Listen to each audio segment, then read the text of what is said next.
Well, hello. This is Julie Baker, and I am live. I don't like to be live. Whatever mistakes I make can't be hidden or corrected. Things on the internet never go away, isn't that what we say to the kids? And like many of you, I expect I do not like to feel exposed or vulnerable. But this is a vulnerable time for everyone, so we might as well be honest about that. This is Palm Sunday, beginning of Holy Week. And in the church, we often host special events and worship services throughout the week to mark the sacred journey to Easter. But there can be no gatherings this year. Instead, we're having virtual gatherings. You can see our plans for Good Friday and Easter are on the website. And each day at this time, 7 p.m. Central, one of Beth or I is going to come to you live for a few minutes. And we're going to reflect on Holy Week, our faith tradition, the experience of being at home. So, here goes. There are lots of things that are difficult right now. Stephanie's watching. Good evening. I don't know about you, but for a place that is supposed to be consistent and stable, my home feels an awful lot like a roller coaster. Every day the rules are changing. There is something new. Things that you felt like you understood or could count on fall out underneath you. The furnace goes out. Yes, this happened to me during all of this. My furnace died, and they fixed it, but they said, you really need a new one. And so we had to replace that. And then, and you need a hot water tank because we can't connect this tank to that one. And we might as well switch it over to electric because of the chimney business. So, all of that. So now I have a new hot water tank and a new furnace. I didn't plan for that. There's so much we don't control in this moment. And some of us are finding it hard because we can't go to work. And some of us are struggling because we have to go to work. We can't do anything the way we used to do it. So all of us are being forced to learn new ways of doing everything we took for granted. And the times that my anxiety is kind of getting the best of me are probably when I get swept up by the fear that nobody has control over this thing.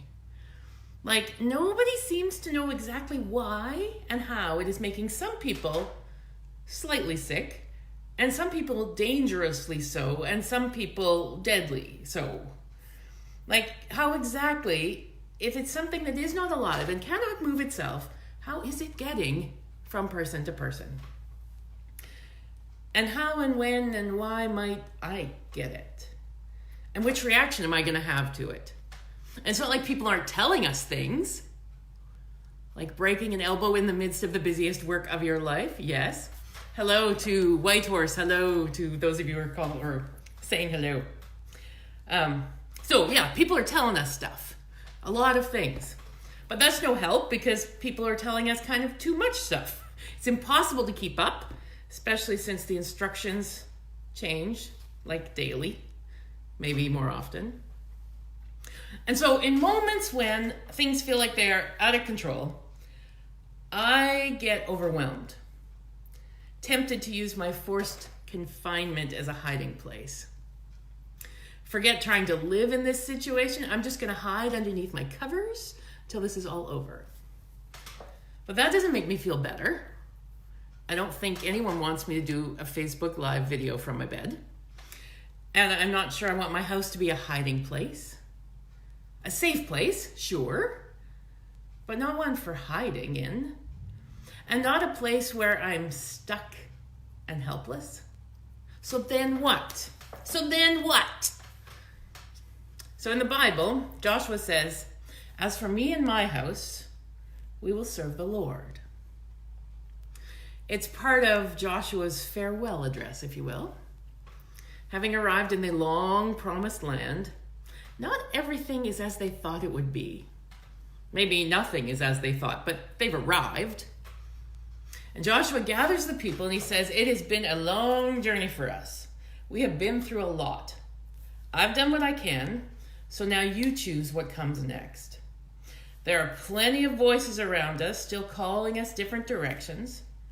Now you choose where you'll put your loyalty, whose needs you will serve. Many gods will demand your attention. As for me and my household, we will serve the living God. Now, this has not really been a long journey for us yet. Oh, it feels long. I'm very aware that days feel like weeks. And I think we feel like we've been through a lot already. And I think we also understand the feeling of many voices around us demanding our attention, telling us what to do. And while there is much that feels out of our control, I think we have more control over things than we suspect, or than it feels like. So, for example, here are some things that are under my control.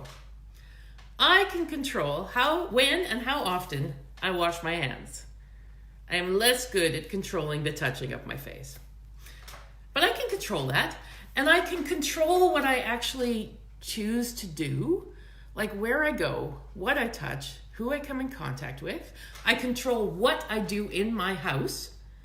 I can sit and watch the news constantly, obsessively, or I can wash my dishes, or not wash my dishes, which was the decision today so far. I can control how to reach out beyond my walls with this phone or computer. I can control being gentle with myself and others. Just because I can control these things does not mean I am going to do a good job of it. But also my expectations are within my control, aren't they?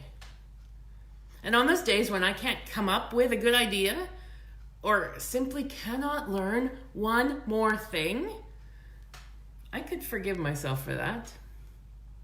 And even more, I think I can control, and I need to, try to stop judging others for their choices. Because I really do think we're all just trying to do the best that we can.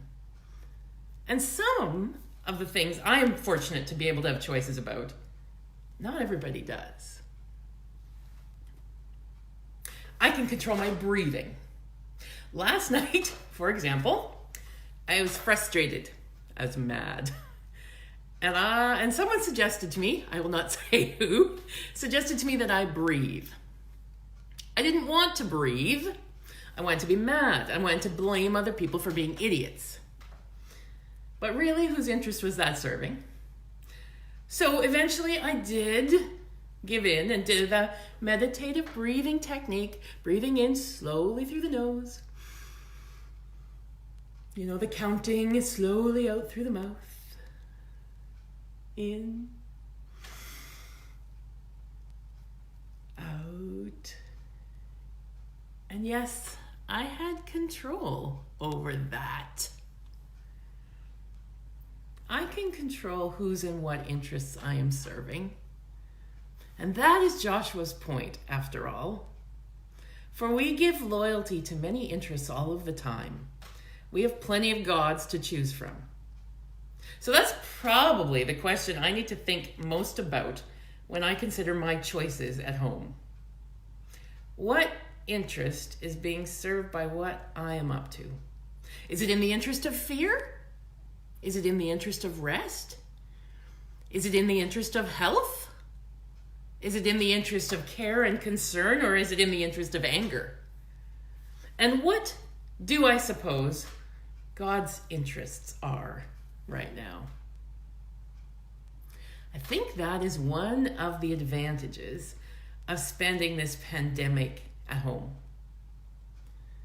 In the world where so much feels out of control, being in our homes, our familiar domains, can remind us that we are still capable, that we can cope with all of the changing circumstances, and those little things we do can make a difference. So, thanks you, all of you who are watching and joining me for a stop on this Holy Week journey. We shall meet again this way soon. As for me and my house, I am kind of inspired to go do some dishes, and I'd best jump on that before the inspiration passes. Stay well, good people. Bye for now.